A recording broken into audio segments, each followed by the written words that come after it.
right, I hear something in the distance. It sounds like...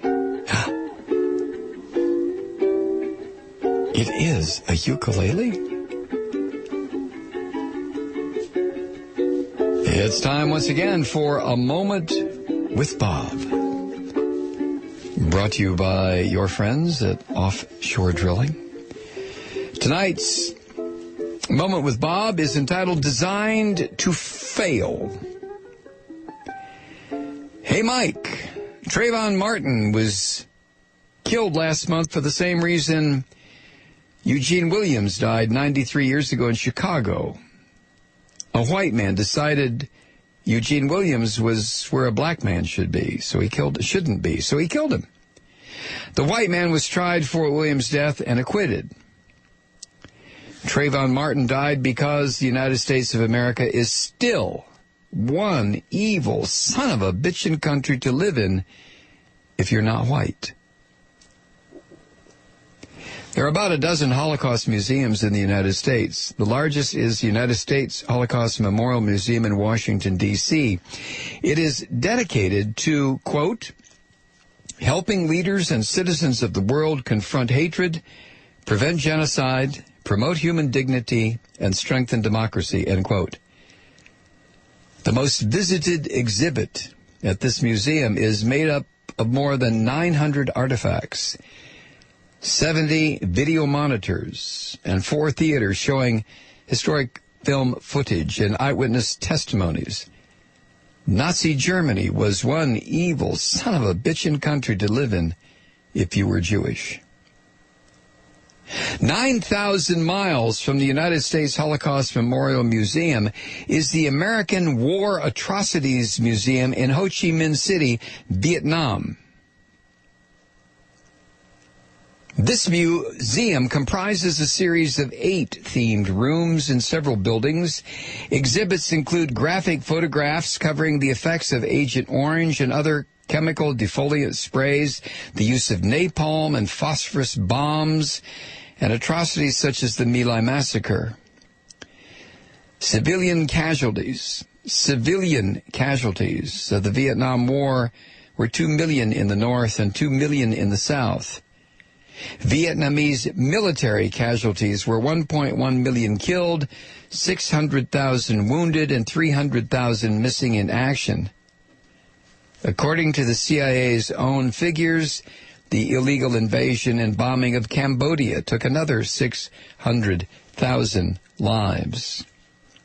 As Nick Turse wrote in his forthcoming book about the history of U.S. war crimes in Vietnam, titled Kill Anything That Moves, quote, no one will ever know how many U.S. perpetrated massacres took place in Vietnam, nor how many hamlets were decimated by bombings, nor the number of villages laid waste by artillery strikes, nor will there ever be an accurate count of the people psychologically injured, maimed, or killed, end quote.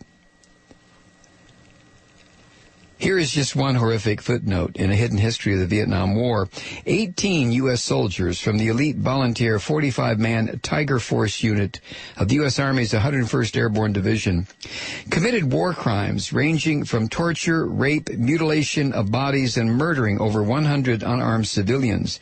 Not one of the soldiers, even those still on active duty at the time of the Army's investigation, was ever court-martialed in connection with the heinous crimes. Moreover, 6 suspected war criminals were allowed to resign from military service during the criminal investigation, specifically to avoid prosecution. Approximately 6 million people were killed in Southeast Asia because the United States is one evil son of a bitchin' country. Period. The Nazis and the German people were held accountable for their war crimes at the end of the war, but there were no Nuremberg-type trials at the end of the war in Vietnam. We did not prosecute the monsters who made war on the people of Vietnam, so they were free to take us into Iraq. The United States has taken a pass on being held accountable for anything it has done for the past 236 years. How many treaties did the United States government break with American Indians? Every single one. The world's longest Holocaust in the history of mankind took place in this country. Holocaust expert David Cesarani stated that, quote, in terms of the sheer numbers killed, the Native American genocide exceeds that of the Holocaust, end quote. There is no accountability in the American empire. We just saw, right before our very eyes, the Bush-Cheney regime lie the United States into war against Iraq, where 1.2 million Iraqis and 4,486 Americans have been killed to date. The suggestion that the Bush-Cheney regime should be held accountable and prosecuted for these murders has been dismissed by the Attorney General, United States attorneys, and every relevant district attorney in the country. The criminals running the financial sector of the United States colluded with their political lackeys and pulled off the biggest heist of all time. As of today, the punishment for melting down the world's economies and throwing millions of people out of work and out of their homes is billions of dollars worth of bonuses instead of penalties and prison time.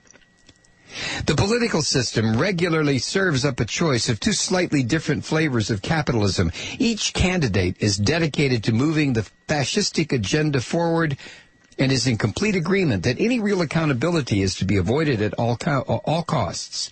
Without accountability, there can be no justice. It's as simple as that. It doesn't make any difference who we vote for. It doesn't matter if we are progressive or conservative or commies.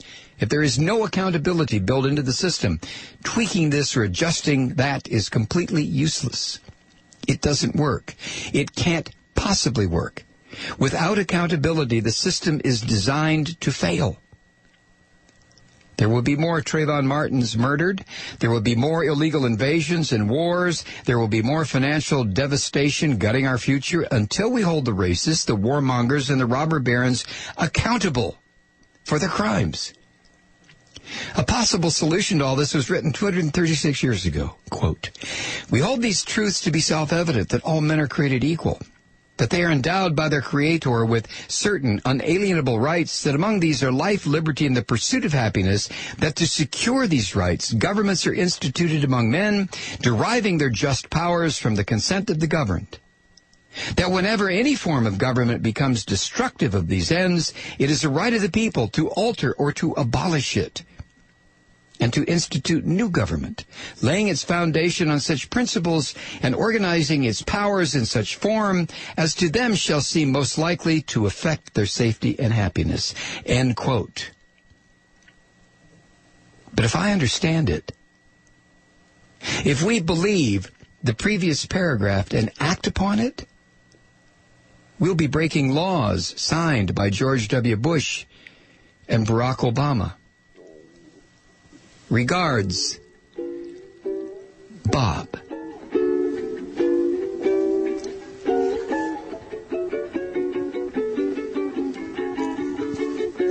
Another Moment with Bob, brought to you by your friends at Offshore Drilling.